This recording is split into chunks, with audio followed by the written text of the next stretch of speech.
Muito bem, nós vamos agora para o assunto sobre ácidos nucleicos. Eles são muito ligados à parte de hereditariedade. Veja só, na introdução, os ácidos nucleicos são responsáveis pelo controle de todas as atividades, veja como está aí na tela, pela manutenção da estrutura das células, além de estarem relacionados com o mecanismo de hereditariedade. Nós temos dois tipos de ácido nucleico. O DNA, ácido desoxirribonucleico, e o RNA, ácido ribonucleico. Lembrando que o DNA ele vem em dose dupla e o RNA ele vem em dose simples. A estrutura dos ácidos nucleicos, eles são formados pela união de unidades complexas chamadas nucleotídeos, como vocês estão vendo aqui. E cada nucleotídeo ele é um agrupamento molecular formado por três subunidades, portanto por três subunidades. Uma base nitrogenada, um açúcar, pentose e um grupamento fosfato. As pentoses, nós temos ribose, o RNA, e desoxirribose, o DNA.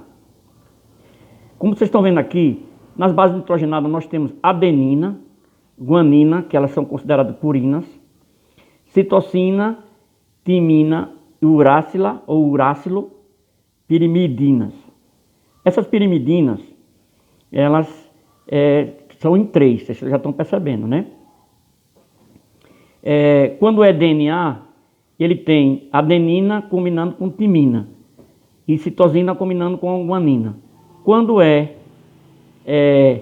RNA, vai combinar adenina com uracila ou uracilo e continua a guanina com citosina. Aqui na sequência você continua vendo aqui a adenina, o grupo fosfato e o ribose. Dois cientistas importantes, eles na década de 50, 1950, James e o inglês Francis, eles fizeram o modelo da dupla hélice do DNA. E as principais características são as seguintes, vocês estão vendo aqui na tela, ó. Pentose, desoxirribose, possui nucleotídeos de timina. As bases complementares são A com T, C com G. Estrutura em dupla hélice, armazena informação genética. Então são as principais características do DNA. Vocês estão vendo aqui a distribuição do esquema da molécula do DNA. Dando a sequência aqui, nós vamos ver o seguinte. Adenina e timina, quando formam duas pontes de hidrogênio, enquanto a citosina com a guanina formam três pontes em dupla hélice, com interações hidrofóbicas. Vocês estão vendo aqui no esquema, ok? A duplicação das moléculas, isso é importante para o Enem, elas podem e têm capacidade de duplicar e replicar, gerando cópias idênticas de si mesmas. Sobre o ácido ribonucleico, também que é formado pela união de nucleotídeos, eles possuem um grupo fosfato, um ribose e uma dessas quatro bases nitrogenadas, adenina, guanina, citosina, e no lugar de timina vai ser a uracila. Características: não possui dupla hélice, porque é simples. Síntese de proteínas. No núcleo encontra-se no interior do nucleolo e no citoplasma dentro dos ribossomos. Nós vamos ver agora os tipos de RNA. Nós temos o mensageiro, que tem como função a transcrição e semelhante à replicação do DNA. Temos o RNA transportador, que faz a transferência, ou RNA solúvel. Tem um filamento único, dobra sobre si mesmo, assumindo um aspecto de folhas de trevo. E as funções do RNA transportador colocar cada aminoácido em sua posição correta sobre a molécula de RNA mensageiro, estabelecendo as ligações peptídicas. RNA ribossômico, isso tem aparecido no Enem. É formado a partir de regiões específicas de alguns cromossomos, chamadas regiões organizadoras de nucleolo.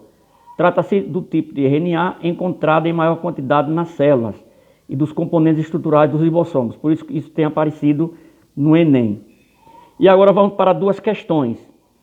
Considerando que na figura a seguir, vocês estão vendo aqui, ó, tem-se uma representação plana, um segmento da molécula DNA, e vocês vão analisar as proporções a seguir. Aquilo é o seguinte, o nucleotídeo é formado, você vai dizer se realmente é ou não, por um grupo fosfato 1, uma molécula de açúcar, desoxirribose 2, e uma molécula de base nitrogenada. Dá para perceber que isso é verdadeiro. O nucleotídeo de timina, T, de uma cadeia liga-se a um nucleotídeo com a adenina A de outra cadeia. Nós sabemos que quando é DNA é T com A, então está correto. O nucleotídeo com guanina, G, de uma cadeia liga-se a um nucleotídeo de citosina C em outra cadeia, corretamente. E o 4 aqui, pontos de hidrogênio se estabelecem entre as bases nitrogenadas T e A, entre as bases nitrogenadas C e G. Então dá para perceber o quê? Que todos os itens estão corretos. A resposta seria a letra E. E vamos para essa última questão. Vocês têm outras atividades aí no PowerPoint. Olha o que é que diz aí. Considera a sequência de bases nitrogenadas de um segmento DNA. Você tem AAA, GG, C, ATT. Responda as questões abaixo. Qual a sequência de base da hélice complementar esse segmento? Como é DNA, onde tiver A vai ser o quê? O T. Onde tiver o G vai ser o C. Onde tiver o C vai ser o G. Onde tiver o A vai ser o quê? O T. E onde tiver o T vai ser o A. Então aqui, olha, a sequência, como eu falei. Qual a sequência de base do RNA mensageiro? Se fosse o RNA, onde fosse o A, em vez de ser o T, seria o quê? O U, que é o urácila. O G continua o C, onde for o C é o G, e onde for o A, o urácila. E onde for o T aí vai ser a adenina. Então veja aí a sequência, ok? Bom, vocês têm mais outras questões e eu estarei na próxima aula com o próximo assunto, ok?